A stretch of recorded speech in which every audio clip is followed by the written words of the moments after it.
Hello दोस्तों, मैं हूं आपका दोस्त आर्यन और आर में लेकर आ गया हूं एक बहुत ही खूबसूरत और दिल को छू जाने वाली कहानी। कहानी छोटी है लेकिन आपके दिल को छू जिएगी क्योंकि इस कहानी में गहराई बहुत है।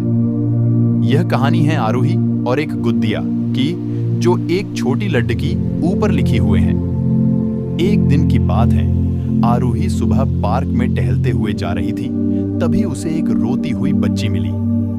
आरूही ने उससे रोने का कारण पूछा तो लड़की ने बताया कि वह जिस गुद्दिया से खेल रही थी वह इसी पार्क में कहीं खो गई है। आरूही ने उस बच्ची को उसकी गुद्दिया ढूंढ लाने का आश्वासन दिया, जिससे वह बच्ची चुप हो गई। आरूही ने गुद्दिया की तरफ से एक काल्पनिक पत्र उस बच्ची को लिखी और जब वह बच्ची पार्क में गुद्दिया पाने की आशा में आई तो आरूही ने वह पत्र उस बच्ची को PRH कर सुनाया। पत्र इस प्रकार था: कृपया रोना मत, मैं समय समय पर उस गुद्दिया के बारे में तुम्हें लिखती रहूंगी, बस तुम रोना मत। अब आरूही रोज उस खोई हुई गुद्दिया की तरफ से काल्पनिक पत्र लिखने लगी और लगभग रोज ही उस बच्ची को पढ़ कर सुनाती, जो कि यात्रा का काल्पनिक वर्णन हुआ करता था। आरूही ने इस काल्पनिक लेकिन रोचक वर्णन ने उस बच्ची को रोने नहीं दिया। वह खुशी खुशी अपनी गुद्दिया की घुमक कद्दी के किस्से सुनाने लगी। अब वह खुश रहने लगी। एक दिन जब काफी कहानियां हो गईं, तो आरूही ने एक दूसरे गुद्दिया उस बच्ची को लाकर दी। जाहिर है वह गुद्दिया बदली हुई थी।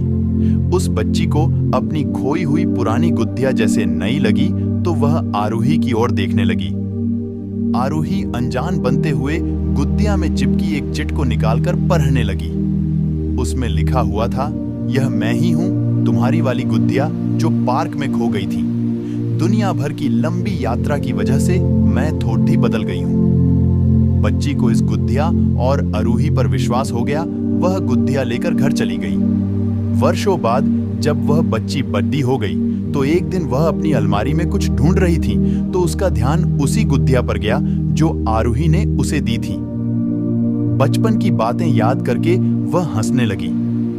उसे सब समझ आ चुका था कि आरूही ने कैसे उसका मन रखा। उसे उस गुद्दिया पर फिर प्यार आने लगा। वह उसे बड़े गौर से देखने लगी। तभी उसकी नजर गुद्दिया की फ्रॉक की आस्तीन में छुपे एक छोटे से पत्र पे गई। उसने बड़ी व्याकुलता से वह पत्र निकाला और पढ़ने लगी। पत्र में संक्षेप में यह लिखा हुआ था: हर वह चीज जिससे तुम प्यार करती हो कभी न कभी तुमसे खोजेगी और जो तुम्हारे पास होगी वही तुम्हारे लिए सच्चे रूप में बनी होंगी। रूप भले ही भिन्न होगा पर प्यार एकदम खालिस होगा।